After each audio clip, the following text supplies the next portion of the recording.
Hi friends, welcome to my smile Abitha.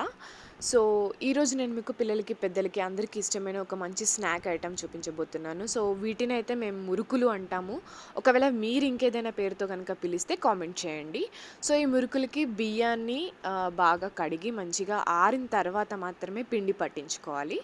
So, ఆ పిండిలో soda, అలాగే ఓమా అండ్ నువ్వుల్ని కడిగి శుభ్రం చేసుకున్న తర్వాత వాటి నువ్వుల్ని అలాగే రుచికి సరిపడా ఉప్పు వేసుకొని మంచిగా వాటర్‌తో ఇలా కలుపుకోవాలి. సో, అంటే వీటిని మేము కారపూస మిషన్‌లో అయితే చేసుకుంటున్నాము. సో, మీరు దీన్ని ఇంకేమైనా పిలిస్తే దాని పేరు కూడా కామెంట్ చేయండి.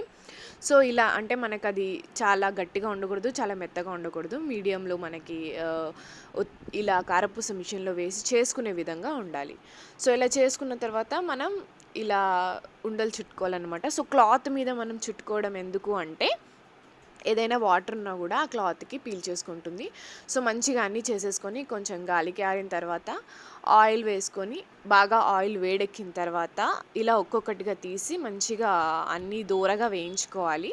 బ్రౌనిష్ కలర్ వచ్చే వరకు. సో, బాగా మాడనివ్వకూడదు. అలాగని వేగకుండానే తీయకుండా సో, మీడియం కలర్‌లో వేయించుకొని, ఇలా ఒక డబ్బాలో పెట్టుకొని, చల్లారిన తర్వాత మూత పెట్టేసుకోవాలి. ఇంతే, కరకరలాడే మురుకులు రెడీ.